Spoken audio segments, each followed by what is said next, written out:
पहलगाम येथील बैसरन व्हॅलीमध्ये पर्यटन स्थळावर झालेल्या भ्याड अतिरेकी हल्ल्यात जखमी झालेले सुबोध पाटील उपचार घेऊन आपल्या कामोठे येथील घरी परतले आहेत। यावेळी या भ्याड अतिरेकी हल्ल्यासंदर्भात त्यांच्यासोबत घडलेली आपबीती सांगितली आहे। अचानक गोळ्यांचा आवाज सुरू झाला। आम्ही बचावासाठी पळू लागलो। त्यावेळी अतिरेकी जवळ येऊन हिंदू कौन है वो खडे हो जाओ असे म्हणू लागले आणि जे कोणी आवाज करत होते त्यांना थेट गोळ्या झाडत होते। कुणीही उभं राहत नसल्याने अखेर अतिरेक्यांनी गोळीबार सुरू केला। तेव्हा एक गोळी माझ्या मानेला घासून गेली आणि मी तेथेच बेशुद्ध झालो। शुद्धीवर आल्यावर सर्वत्र रक्ताच्या थारोळ्यात पडलेले मृतदेह दिसत होते। त्याचवेळी एका स्थानिक घोडेवाल्याने खांद्यावर उचलून प्रवेशद्वारापर्यंत आणले आणि पाणी दिले। त्यानंतर काही स्थानिक मोटार घेऊन आले। त्यांच्या मोटारीवर बसून आम्ही पहलगाम येथे आलो।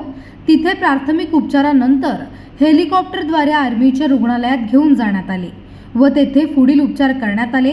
अशा प्रकारची प्रतिक्रिया सुबोध पाटील यांनी दिली आहे।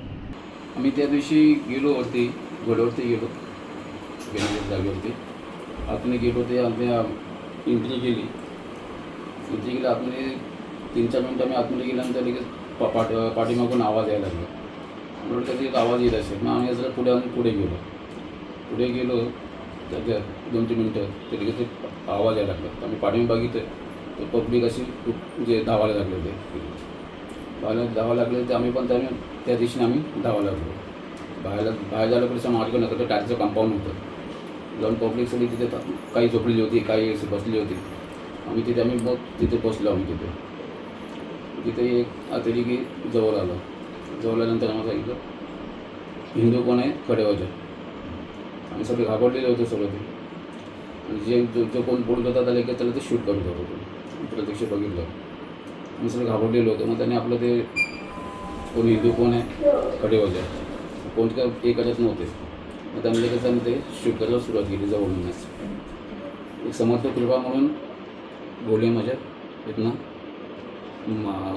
मानेला लागून गेली ते मला माहीत नव्हतं। मी बेशुद्ध पडलं त्यावेळी बेशुद्ध काही तासानंतर मला ते शुद्ध आली बघितलं मिसेस होती त्यावेळेला तिथे मिसेस दिसली नाही मला। शुद्धला बघितलं सगळे लाशेस पडलेले होते। त्याचा मान पूर्ण असेल ते बघितलं तिथे सगळं पूर्णपणे बॉड्या पडलेलं होतं। ते घोडेवाले आले त्यांनी मला पाणी दिलं आणि तिथे सांगितलं साहब चलो बाहेर चलो गेट के बाहेर चलो। मग त्यांनी मला ते खांद्यावर बसलून गेटच्या बाहेर घेऊन आले तिथे बसवलं तिथे मला पाणी दिलं। काही मिनिटांनी मग ते बाईक आले त्यांच्या ते बाईकवरती मला मध्ये बसवलं पकडा सांगितलं खाली घेऊन आले ते लगेच आर्मीवाल्यांनी मला ते पट्टी केली लगेच हॉस्पिटलमध्ये घेऊन गेले। तिथे मला ते हे केलं आणि ॲम्ब्युलन्समध्ये बसवलं तेव्हा मिसेस ॲम्ब्युलन्समध्ये मला दिसली तिथं मला ते हेलिकॉप्टर घेऊन पडलं ॲम्ब्युलन्समध्ये तिकडे गेले हेलिकॉप्टरमध्ये बसवलं आणि आर्मीचं मोठं हॉस्पिटल आहे तिथे घेऊन गेले लगेच तत्काळ ते मला ते उपचार करून ताई मला उपचार केले तर मला पूर्ण फायरिंग करत होते की 2 होते त्याला आमच्या आतमध्ये 2 लोक होते। त्यांचा ड्रेस कोड कसा असतो? ड्रेस त्यांचं मुस्लिम सांगा पैठणी असं शाल